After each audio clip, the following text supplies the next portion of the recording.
Alam nyo guys, no? Kanina kasi, bumili ako mangga. May kinuha ako tapos may nadaanan ako na nagtitinda ng mangga. Siyempre, bumaba ako sa sasakyan, lumapit ako sa kanya. No? Tapos, Medyo hindi ko nagustuhan yung approach nung nagtinda ng mangga sa akin. Ano mag-away? Kasi guys, no, sabi niya kasi, bili ka mangga, kuya. Masarap to, matamis to kasi galing daw ng Sambales. Matamis daw. Tanong ko sa inyo guys, tanungin ko kayo. Naano lang ako dun sa kanyang sinabi kasi na masarap daw, matamis kasi galing ng Sambales. Matamis. Totoo man. Matamis talaga ang mangga. Kahit saan galing lugar yan, basta't mangga yan, mangga Carabao, mangga Cebu, kahit saan galing pa yan. Yung maasin. Dito lang sa Pilipinas ha, wag na nating pag-usapan sa ibang lugar, sa ibang bansa. Kahit saang lugar yan, galing yung mangga, matamis talaga, lalong-lalo na pag sakto sa hinog. Hindi mo pwedeng sabihin na matamis ang mangga sa Sambales. Hindi po pwede. Ganito. Nakakain ako ng mangga galing sa Sambales. Nung nabili ko, sakto sa hinog. Matamis talaga. Tapos, nung nakapunta ako sa Davao, nakapunta ako sa Leyte, nakapunta ako sa Cebu, nakapunta ako sa Iloilo, kumain din ako ng mangga doon. Nung natikman ko, matamis din. Kasi nung kumain ako ng mangga sa Davao, sa Leyte, sa Iloilo, sa Cebu, sakto sa hinog. Sakto sa hinog yung mangga na kinain ko. Kaya matamis talaga. Di mo pwede sabihin na matamis to kasi masarap to galing Sambales. Bakit? Ano bang tingin mo sa mangga na mangga sa Davao, mangga sa Cebu? Oh.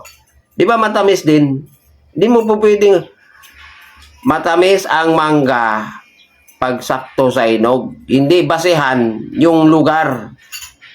Oh. Ako nakarating din ako ng Sambales.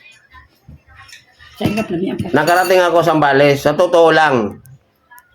So yummy. Ang Sambales guys, napakaraming mangga doon. Napakaraming mangga. Sa totoo lang.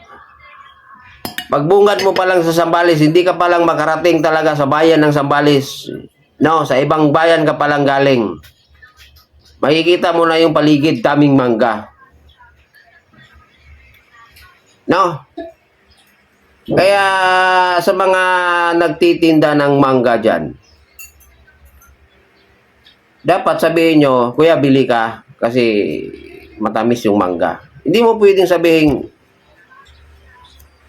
matamis to kasi galing sa Sambales. Bakit? Yung mangga ba galing sa ibang lugar, hindi matamis? Matamis. Di ba? Kasi yung lula ko sa Davao, sa Padada, Davao del Sur, marami siyang mangga. Kung hindi ako nagkamali, kung hindi ko nakakalimutan, nasa 62 kapuno na mangga. No? 62 to 60 tong puno na mangga. Mayroong mangga kalabaw. Yung manggang kalabaw, yan yung tinatawag na mangga Cebu. Mangga kalabaw, mayroong mangga pico, o kung ano-ano pang klaseng mangga nandoon. Masarap talaga at matamis pag sakto sa hinog. Di ba? Ang mangga pag hindi hinog, maasim yan. Pero pag sakto sa hinog, masarap matamis. So yung mga mangga ng lula ko doon, no? Matamis. Kung gaano katamis yung sinasabi ni Kuya na mangga sa Sambales matamis, ganoon din katamis ang mangga ng lula ko na nakatanim doon sa lupain ng lula ko. Di ba? Sikat lang ang Sambales. Bakit? Kasi yung lugar na yan, marami talagang mangga. At ang mga tao diyan nagtatanim sila ng mga mangga. Pagdating ng seasoning ng mangga, season ng mangga, maraming mga mangga galing sa Zambales. Pero kung sabihin mo matamis to kasi galing sa Zambales, hindi po pwede yon. Lahat ng mangga, kahit anong klaseng mangga, pag nahinog yan, sa sakto, tamang hinog, matamis talaga yan. Di ba? Na ano lang ako sa kanyang sinabi ba, no? Pero kahit na ano ako sa sinabi niya, bumili pa rin ako kasi gusto kong kumain ng mangga eh. Ito na nga, oh. Hiwain mo nga, lab. Kasi ikaw guys, no, itong mangga, minsan, Saan nakarating? ito yung isa. Minsan, ito yung ginawa kong ulam. Masarap yung ulam to eh. Di ba? Masarap yung ulam to. So, yun. Sa mga nagtitinda ng mangga dyan, no? Huwag nyo sabihin. No? Huwag nyo sabihin na bumili ka, kuya, matamis to, galing Zambales. Huwag nyo sabihin. Bakit? Sa tingin mo ba yung mangga galing Cebu, galing Bacolod, galing Davao, galing Cotabato? Taga Cotabato ako. Yung mga kami, ayaw ko lang kung yung mangga namin na itinanim doon, kung namunga na ba, hindi ko pa natikman. Pero nung nandun ako, yung mga kapitbahay ko, may mga mangga kalabaw. Bumili ako doon, matamis din naman ah. Wala namang kaibahan sa lasa ng mangga ng Zambales at saka... Pangit lang. Ha? Hayaan mo lang yan. Masamis din. Gwapo pa siya ito kung makalit. Di ba? Kung gaano katamis yung mangga na natikman ko galing Zambales, ganun din. Yung mangga doon sa kapitbahay ko na binili ko, sakto, tama sa hinog, sakto sa hinog. Matamis din. Walang kaibahan. Yung lasa at tamis, parehas lang. Di ba? Pag nag-approach kayo ng mangga, sabihin nyo, yeah, bili ka mangga kasi matamis to, sakto sa hinog. Yun dapat. No? Para kasing lumalabas kasi na pag sabihin mong matamis to, galing sa Zambales, parang sinabi mo na rin na hindi masarap yung mangga na galing sa ibang lugar. Galing Cotabato, galing Davao, galing Ginsan, galing Leyte, galing Surigao, galing Cebu. Para mo na rin sinabi na yung mga iba nating kababayan, no, na nagtanim ng mangga kalabaw, ay hindi matamis yung kanilang mangga. Kasi sinabi mo eh, matamis to kasi galing Zambales. Hindi pwede ganun.